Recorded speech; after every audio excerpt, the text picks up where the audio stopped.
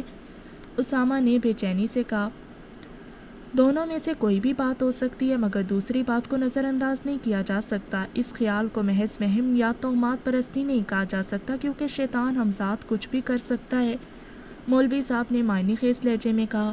اسامہ کے ذہن میں سوچوں کی گرہیں دھیرے دھیرے کھل رہی تھیں اور الفاظ پھسل پھسل کر اس کے منہ سے باہر نکل رہے تھے۔ مولوی صاحب، میں اپنے اندر ایک عجیب سی تبدیلی محسوس کر رہا ہوں، جیسے میرے اندر کوئی دوسرا انسان آ بسا ہو۔ شہر میں ہونے والے پراسرار واقعات میرے لیے محض ایک خبر کی طرح ہی تھے، مگر اب میری سوچوں کا مرکز بن گئے ہیں۔ کبھی کبھی میں ایک ہی وقت میں دو لوگوں کی طرح سوچتا ہوں۔ مولوی صاحب ہنسنے لگے۔ میاں، یہ تو معمولی سی بات ہے جسے تم خواہ مخواہ اپنے اوپر حاوی کر رہے ہو۔ انسان تو ازل ہی سے دوہری سوچ کا مالک ہے، کیونکہ اس کے دو روپ ہوتے ہیں۔ اگر ایک نفس اسے اچھائی کی طرف مائل کرتا ہے تو دوسرا نفس اسے برائی کی طرف مائل کرتا ہے۔ اسامہ نے بے قراری سے سر کو جھٹکا۔ مولوی صاحب، آپ میری پوری بات تو سنیں۔ مجھے ایسا لگتا ہے جیسے کسی نے میری میموری میں وہ تمام یادداشتیں ڈال دی ہیں جو میری نہیں ہیں، اور میں ان تمام جگہوں کے بارے میں جانتا ہوں جو میں نے نہیں دیکھی، ان تمام لوگوں کے بارے میں جانتا ہوں جنہیں میں نے پہلے کبھی نہیں دیکھا، جیسے میرے جسم میں کسی اور کی روح سرایت کر گئی ہے۔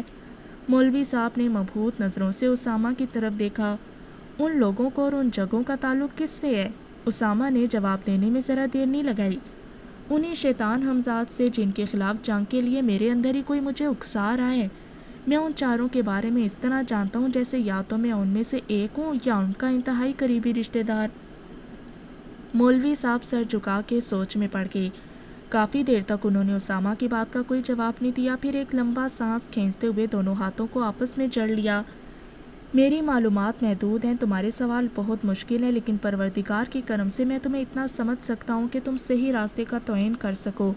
جس طرح کئی خطرناک کام ہماری مادی وجود کی وجہ سے ہمارے لیے ناممکن ہو جاتے ہیں، اسی طرح حمزاد بھی اپنے مقاصد پورے کرنے کے لیے کسی وجود میں داخل ہو کے اس شخص کے ذریعے اپنے مقاصد پورے کرتا ہے۔ سفلی علوم کرنے والے عامل کسی کے کہنے پر شیطان حمزاد کو کسی انسان کے جسم میں داخل کر دیتے ہیں۔ اس انسان کی شخصیت اور کردار کا برتاؤ لوگوں کا حیران کر دیتا ہے۔ وہ شیطان حمزاد اسے برائی پر اکساتا ہے اور اچھائی سے روکتا ہے۔ اس شخص کی زندگی کے معمولات اس قدر بگڑ جاتے ہیں کہ اس شخص کی بے چینی ہی اسے مار ڈالتی ہے۔ مگر تمہارا معاملہ الگ ہے۔ میرے خیال سے تمہیں اس چیز کی تصدیق کرنے کی ضرورت نہیں ہے کہ واقعی تمہارے جسم میں کوئی روح سرایت کر گئی ہے یا نہیں۔ تمہیں صرف یہ سوچنا چاہیے کہ تمہارے ذہن میں اٹھنے والی سوچیں تمہیں بہت نیک کام کی طرف مائل کر رہی ہیں۔ تم میں کوئی خاص بات ضرور ہوگی جو رب نے تمہارے ذہن میں نہ صرف یہ خیال پیدا کیا بلکہ تمہارے لیے چھپے ہوئے رازوں سے بھی آشکار کیا۔ تم زیادہ نہ سوچو اور اسی گروپ میں شامل ہو جاؤ جنہوں نے ان شیطانی بدروحوں کے خلاف جنگ کا اعلان کیا ہے۔ لوگوں کو شیطان حمزاد کے حملوں سے بچانے کے لیے اپنی جان پر بھی کھیل جاؤ تو کسی عامل کے چکر میں مت پڑنا۔ تم دیکھ لینا اس نیک کام کی تکمیل کے بعد تم پہلے جیسے ہو جاؤ گے۔ اسامہ کی آنکھوں میں نمی تیرنے لگی۔ آپ نے کتنی آسانی سے سلجھے ہوئے مسئلے کو سلجھا دیا۔ میں وہی کروں گا جس کے لیے میرا ذہن مجھے آمادہ کر رہا ہے۔ اگر پھر سے پریشانی ہو تو آپ کے پڑا کروں گا۔ خداوند کریم تمہارے سارے مسئلے حل کر دے گا۔ رات کے 11 بج رہے تھے، مگر ہمارا اپنا لیپ ٹاپ گود میں رکھے گوگل سرچ میں مصروف تھی۔ وہ اس شہر کے اسامہ نام کے اشخاص کے ایڈریسز اور فون نمبرز سرچ کر رہی تھی۔ اس نے ان ناموں کی اسپریڈ شیٹ پر ایڈریسز اور فون نمبرز کے ساتھ ایک لسٹ تیار کی۔ امارا بس کرو، بہت رات ہوگی، اب سو جاؤ، دوسرے کمرے سے اس کی والدہ بار بار کہہ رہی تھی۔ امارا نے دوسری بار بلند آواز میں کہا، امی جان بس تھوڑا سا کام رہ گیا ہے۔ امارا کی تیار کردہ لسٹ میں ریٹائرڈ میجر اسامہ کا نام اور ساتھ ایڈریس کی جگہ رینجرز مارشل آرٹ کلب کا نام تھا۔ لسٹ بنانے کے بعد امارا نے اسے سیو کیا اور پھر لیپ ٹاپ بند کر کے کمرے کی لائٹ بھی آف کر دی اور ٹیبل لیمپ جلا دیا۔ وہ بستر پر لیٹ تو گئی، مگر اس کے ذہن میں سوچوں کا تانتا سا بندھا ہوا تھا۔ وہ اپنے ذہن کو جھٹک کے سیدھا لیٹ کے اور چھت کی طرف آنکھیں ٹکا دیں۔ یا اللہ، کب صبح ہوگی؟ آج کی رات تو بہت مشکل سے گزرے گی۔ ساحل کو اپنے ساتھ پک اپ کر لوں گی، وہ میری خاصی مدد کر سکتا ہے۔ نصف رات کے بعد ہی اسے نیند آئی۔ صبح امارا کلینک کے لیے وقت سے پہلے ہی تیار ہوگی۔ رابعہ امارا کے کمرے میں داخل ہوئی تو اس نے حیرت سے امارا کی طرف دیکھا۔ آج تو بہت جلدی تیار ہوگی، اور یہ کیا ڈھونڈ رہی ہو؟ رابعہ نے امارہ سے پوچھا جو بیٹھ کے کشن ادھر ادھر پھینک رہی تھی۔ مجھے میرا سیل نہیں مل رہا، امارہ نے تذبذب سی کیفیت میں کہا۔ اوہ، اتنی پریشان کیوں ہو رہی ہو؟ میں اپنے موبائل سے بیل دیتی ہوں۔ یہ کہہ کر رابعہ وہاں سے چلی گئی۔ اس نے امارہ کے موبائل سے بیل دی تو رنگ ٹون کی آواز بیڈ کے نیچے سے آئی۔ امارہ نے بیڈ کے نیچے سے بمشکل اپنا سیل نکالا۔ رابعہ کمرے میں داخل ہوئی۔ تمہارا بھی کوئی حال نہیں ہے، اپنی چیزیں تو ٹھکانے سے رکھا کرو۔ امارہ نے ماں کی بات پر کان دھرے بغیر اپنا موبائل ہینڈ بیگ میں رکھا اور تیزی سے دروازے کی طرف بڑھی۔ کہاں جا رہی ہو امارہ؟ ابھی تو میں نے ناشتہ بھی تیار نہیں کیا، رابعہ نے جاتی ہوئی امارہ کو روک کر کہا۔ امارہ نے ماں کا ہاتھ تھاما۔ مما، آج میں آفس میں ہی ناشتہ کر لوں گی، مجھے جلدی جانا ہے، بہت ضروری کام ہے۔ یہ کہہ کر امارہ تیزی سے وہاں سے نکل گئی۔ اس نے گاڑی سٹارٹ کی تو اسے ساحل کا خیال آیا۔ ایک بار اسامہ کا پتہ چل جائے، ابھی ساحل کو لے کر نہیں جاتی، جب ضرورت ہوگی تو اس سے رابطہ کر لوں گی۔ اس نے پہلا گیئر لگایا اور گاڑی پورٹ سے باہر نکال لی۔ کلینک پہنچ کر اس نے امبر کو فون کر کے بلا لیا اور باقی سٹاف کو بھی جلدی آنے کی ہدایت کر دی۔ اس نے اپنا لیپ ٹاپ کھولا اور آفس ورڈ ایکسل کی مطلوبہ سپریڈ شیٹ اوپن کی۔ اسامہ نام کے افراد کے موبائل نمبرز اور ایڈریسز کی لسٹ ڈیسک ٹاپ پر آ گئی۔ وہ اپنے موبائل سے یکے بعد دیگرے تمام نمبرز پر کانٹیکٹ کرنے لگی۔ بہت سے نمبر سے رابطہ نہیں ہو سکا، کسی کا موبائل آف تھا، کسی کا بزی اور کہیں نیٹ ورک پرابلم۔ 3 اشخاص سے رابطہ ہوا جن کی عمر 50 سے اوپر تھی۔ امبر بھی آ چکی تھی اور سٹاف کے ممبرز بھی پہنچ چکے تھے۔ امارہ 2 گھنٹے تک موبائل سے رابطہ کرنے میں مصروف رہی، مگر اسے اپنا مطلوبہ نمبر نہیں ملا۔ وہ اکتا گئی۔ اس نے اپنا موبائل امبر کو دیا۔ تم یہ نمبر ملاؤ، میرا تو سر درد کرنے لگا ہے۔ امبر نے نمبر ملایا تو ایک شخص نے کال اٹینڈ کی۔ جی میں اسامہ ہوں، آپ کون ہیں؟ امبر نے موبائل امارہ کو دے دیا۔ السلام علیکم، امارہ نے کہا۔ وعلیکم السلام، شخص نے جواب دیا۔ آپ کو ہم نے زحمت دی، ہمیں دراصل ایک شخص کی تلاش ہے جس کا نام اسامہ ہے، اس کی عمر 35 یا 36 سال کے لگ بھگ ہے، اس کا ایک ہاتھ نہیں ہے۔ ابھی امارہ اپنی بات پوری بھی نہیں کر پائی تھی کہ وہ تمسخرانہ انداز میں بولا۔ آپ نے غلط نمبر پر فون کیا ہے کیونکہ میرے تو دونوں ہاتھ کٹے ہوئے ہیں اور دونوں کان بھی نہیں ہیں۔ اسٹوپڈ، بدتمیز، امارہ نے موبائل میز پر دے مارا۔ موبائل پر غصہ کیوں نکال رہی ہو؟ امبر نے اپنی ہنسی روکتے ہوئے کہا۔ ٹیلی فون کی بیل بجی تو امبر نے فون ریسیو کیا۔ تم ایسا کرو کہ ان کی ہسٹری فائل تیار کرو، میں ڈاکٹر صاحبہ کو بتاتی ہوں۔ فون رکھنے کے بعد امبر امارہ سے مخاطب ہوئی۔ باہر 2 مریض آئے ہیں۔ ٹھیک ہے، تم باہر جا کے دونوں پیشنٹس کی ہسٹری فائل لے آؤ، پھر انہیں باری باری اندر بلا لینا۔ یہ کہہ کر امارہ اپنا لیپ ٹاپ شٹ ڈاؤن کرنے لگی۔ پیشنٹ چیک کرنے کے بعد امارہ ایک بار پھر اپنا لیپ ٹاپ کھول کر بیٹھ گئی اور اسامہ نام کے اشخاص کے موبائل نمبر اور ایڈریسز چیک کرنے لگی۔ اس نے 3 نمبرز اور ڈائل کیے مگر مایوسی ہوئی۔ اسی دوران 2 مریض اور آ گئے۔ امارہ اپنے کام کے ساتھ ساتھ مریضوں کو بھی چیک کرتی رہی۔ دوپہر کے 3 بج گئے۔ امارہ کافی تھک چکی تھی۔ اس نے نقاہت سے کرسی سے پش لگاتے ہوئے امبر سے پوچھا، اور تو کوئی مریض نہیں ہے باہر؟ امبر بھی سکون سے کرسی پر بیٹھ گئی۔ مریض تو کوئی نہیں ہے مگر کچھ دیر تک مجھے کھانا نہیں ملا تو میں مریضہ بن جاؤں گی۔ تمہیں تو کچھ ہوش نہیں ہے۔ کیوں، آج کیا بات ہے؟ کیا اپنا لنچ بھول آئی ہو؟ امارہ نے پوچھا۔ امبر نے بالوں کی لٹ کو اپنی انگلی سے لپیٹتے ہوئے ادھر ادھر دیکھا۔ آج بھول آئی ہوں۔ امارہ الرٹ ہو کے بیٹھ گئی۔ پہلے کیوں نہیں بتایا کہ آج میں اپنا لنچ نہیں لائی؟ امارہ نے فون کر کے باہر سے ملازم کو بلایا۔ ملازم اس کے آفس میں داخل ہوا۔ جی میڈم۔ امارہ نے اس سے کچھ کھانے کے لیے منگوایا۔ تھوڑی دیر کے بعد وہ ملازم 2 بریانی کی پلیٹیں اور رائتہ لے آیا۔ ایک شہر میں ایک شخص کو ڈھونڈنا اتنا سہل نہیں ہے جتنا تم سمجھ رہی ہو، امبر نے چاولوں کا لقمہ منہ میں ڈالتے ہوئے کہا۔ ان کانٹیکٹ میں سے کوئی تو نمبر اس کا ہوگا، ابھی میں نے سارے نمبر چیک نہیں کیے، انشاءاللہ رابطہ ہو جائے گا۔ امبر نے تمسخرانہ انداز میں امارہ کی طرف دیکھا۔ جو شخص ساحل کو ملا وہ انسان ہی تھا یا؟ امارہ نے گھور کر امبر کی طرف دیکھا۔ فضول میں میرا دماغ مت خراب کرو، میں نے سارا غصہ تم پر نکال دینا ہے۔ بہرحال جو کچھ بھی کرنا ہے کھانا ٹھیک طرح سے کھا لو پھر کرنا، امبر نے کہا۔ امارہ کا لیپ ٹاپ آن ہی تھا۔ اسامہ نام کے اشخاص کی لسٹ سامنے ڈیسک ٹاپ پر تھی۔ امارہ نے لنچ سے فارغ ہوتے ہی ایک PTCL کا نمبر ملایا جو رینجرز کلب کے چیف میجر اسامہ کا تھا۔ کلب کا اسٹوڈنٹ نے کال ریسیو کی۔ جی ہمارے چیف میجر اسامہ ہیں۔ جی آپ کی معلومات درست ہیں، ان کا ایک ہاتھ کٹا ہوا ہے۔ آپ مجھے ذرا سمجھا دیں کہ یہ کلب کدھر ہے؟ امارا نے کہا۔ اسٹوڈنٹ نے امارا کو کلب کا ایڈریس سمجھایا۔ آپ کے چیف اس وقت کلب میں موجود ہیں؟ امارا نے پوچھا۔ جی نہیں، اس وقت تو وہ باہر گئے ہیں، شام کو 5 بجے وہ کلب میں ہی ہوں گے کیونکہ شام کو ہمارا کمپٹیشن ہے، اسٹوڈنٹ نے بتایا۔ آپ مجھے ان کا موبائل نمبر دے سکتے ہیں؟ امارا نے پوچھا۔ سوری میڈم، ہم ان کی اجازت کے بغیر کسی کو بھی ان کا موبائل نمبر نہیں دے سکتے، اسٹوڈنٹ نے کہا۔ اچھا ٹھیک ہے، آپ کا بہت بہت شکریہ، یہ کہہ کر امارا نے فون بند کر دیا۔ امبر نے جلدی سے پوچھا، کیا بات بن گئی؟ ایک امید نے امارا کے لہجے میں تازگی بھر دی۔ لگتا ہے بات بن جائے گی، خدا کے فضل سے ہمیں مایوسی نہیں ہوگی۔ میں چلوں گی تمہارے ساتھ، امبر نے کہا۔ امارا نے نفی کے انداز میں ہاتھ ہلایا۔ نہیں، میں وہاں اکیلی جاؤں گی، جب تمہاری ضرورت ہوگی تو بتا دوں گی۔ امبر نے کھانے کے برتن سمیٹے اور اٹھا کے آفس سے باہر لے گئی۔ امبر واپس آئی تو میز پر بکھری ہوئی فائلز سمیٹنے لگی۔ امارا بھی اس کی مدد کرنے لگی اور فائلز اٹھا کے بک شیلف میں رکھنے لگی۔ 5:30 بجے کے قریب امارا نے رینجرز کلب کے قریب گاڑی پارک کی۔ وہ گیٹ کی طرف بڑھی۔ اس نے لیمن کلر کی لانگ شرٹ کے ساتھ بلو جینز پہن رکھی تھی۔ اس نے اپنے براؤن گلاسز اپنے سر کی طرف ٹکا لیے۔ وہ گیٹ کیپر سے مخاطب ہوئی۔ اسامہ صاحب ہیں اندر؟ جی سر، اندر موجود ہے، مگر اس وقت آپ اندر نہیں جا سکتی کیونکہ 2 ٹیموں کے درمیان کمپٹیشن چل رہا ہے، اس وقت وہ بہت مصروف ہیں، چوکیدار نے معذرت سے کہا۔ امارا نے اپنے ہینڈ بیگ سے اپنا کارڈ نکالا اور چوکیدار کی طرف بڑھایا۔ تم یہ کارڈ سر کو دکھاؤ اور بتاؤ کہ میں ان سے ملنا چاہتی ہوں۔ کوشش کر کے دیکھ لیتا ہوں، یہ کہہ کر چوکیدار نے امارا کے ہاتھ سے کارڈ لے لیا اور اسامہ کے پاس چلا گیا۔ تھوڑی دیر کے بعد وہ واپس آیا۔ آپ اندر آ جائیں، اس نے امارا سے کہا۔ امارا گیٹ سے اندر داخل ہو گئی۔ آپ میرے ساتھ آئیں، چوکیدار نے کہا۔ امارا چوکیدار کے پیچھے پیچھے چل پڑی۔ گیٹ کے قریب صحیح سامنے گراؤنڈ میں فنکشن کا نظارہ دکھائی دے رہا تھا۔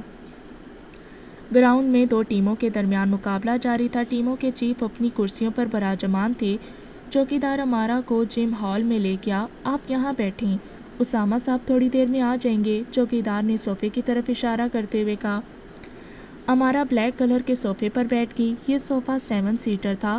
جم کا یہ حصہ آفس کی طرح ہی ڈیزائن کیا گیا تھا، جس کا دوسرا حصہ ایک وسیع ہال پر مشتمل تھا جس میں ایکسرسائز کی مشینیں نصب تھیں۔ امارا کو اس قدر بڑے ہال میں اس طرح تنہا بیٹھنا بہت عجیب لگ رہا تھا۔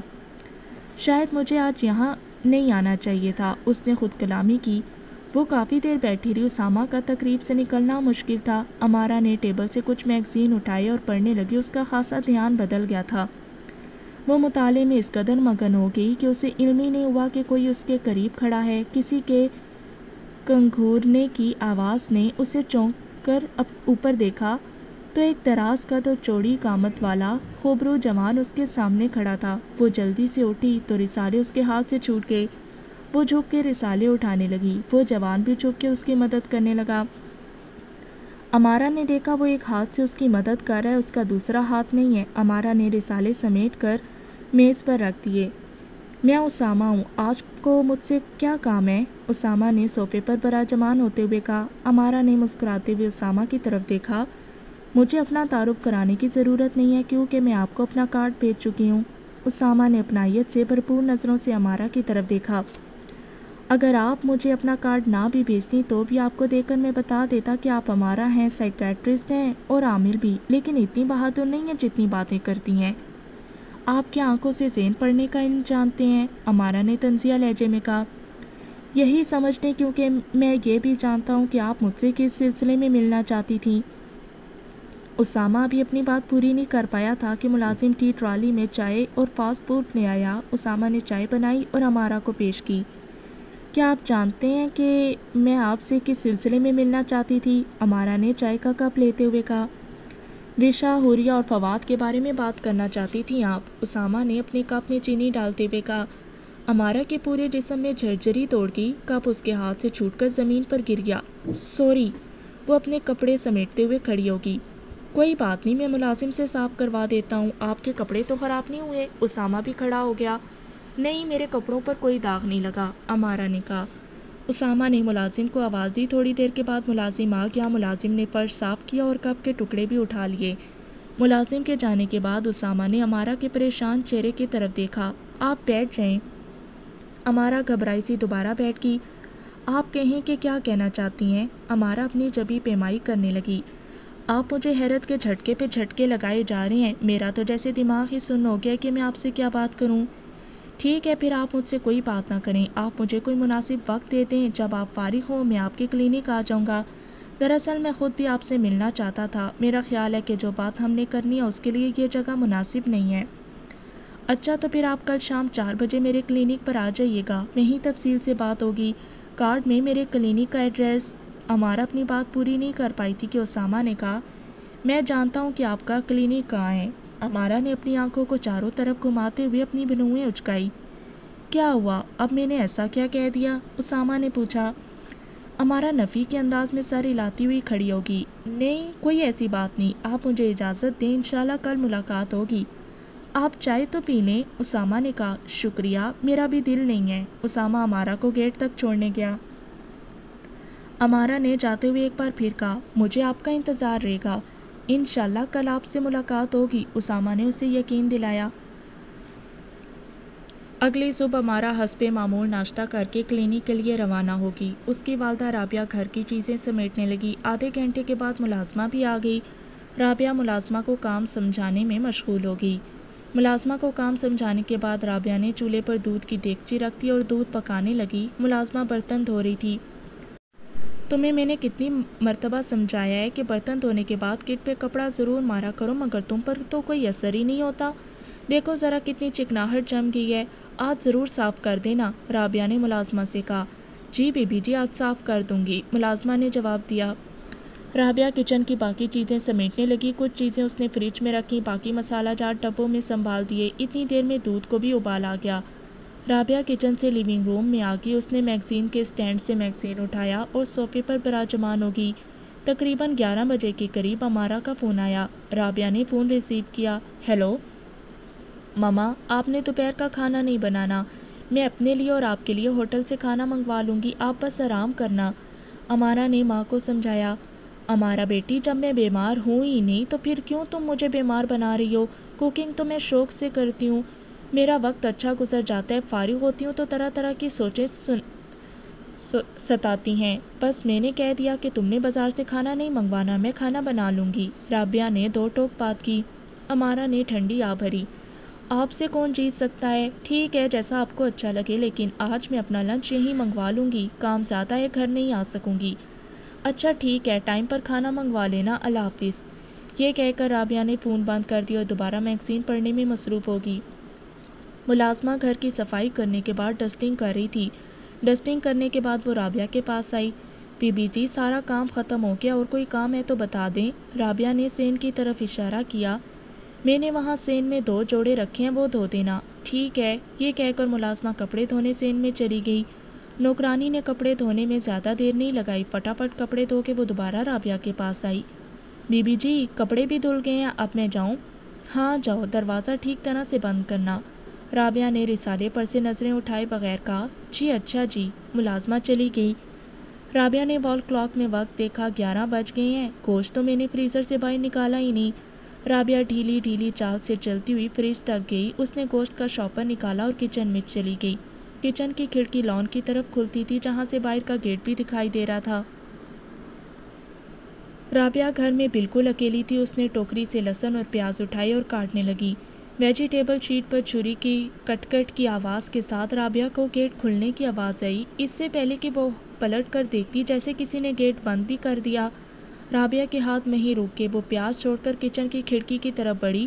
اس نے کھڑکی سے باہر جھانکا، دور دور تک سناٹا تھا۔ اس کے ذہن میں وسوسے سے آنے لگے۔ اس نے لان کے چاروں طرف قطاروں میں لگے الطاف پوش اور گلچین کے پودوں کی طرف دیکھا، کوئی ان پودوں میں بھی تو چھپ سکتا ہے۔ وہ اس خیال سے کچن سے باہر جانے لگی تو کچھ سوچ کر اس نے ذہن جھٹک دیا، میرا وہم ہوگا۔ وہ دوبارہ اپنے کام میں مشغول ہو گئی۔ اچانک چھوٹے چھوٹے بچوں کی ہنسنے کھیلنے کی پرمسرت آوازیں اس کی سماعت سے ٹکرائیں۔ وہ ایک بار پھر کھڑکی کی طرف لپکی، مگر اسے کچھ دکھائی نہیں دیا۔ یہ اندازہ ہو گیا کہ بچوں کی آوازیں لان سے ہی آ رہی ہیں۔ یہ بچے کہاں سے آئے ہیں؟ ہمارے تو قریبی پڑوسیوں کے سب بچے بڑے ہیں، شاید ان کے گھر مہمان آئے ہوں، رابعہ سوچتی ہوئی کچن سے باہر نکل گئی۔ لیونگ روم سے ہوتی ہوئی وہ اکبی دروازے سے باہر لان میں آ گئی۔ جو منظر اس نے دیکھا اس کی آنکھیں دنگ رہ گئی۔ لان میں رنگ برنگی سینکڑوں تتلیاں پودوں کے اوپر منڈلا رہی تھیں۔ اتنی زیادہ تتلیاں تھیں کہ ان کا نظروں میں سمانا مشکل تھا۔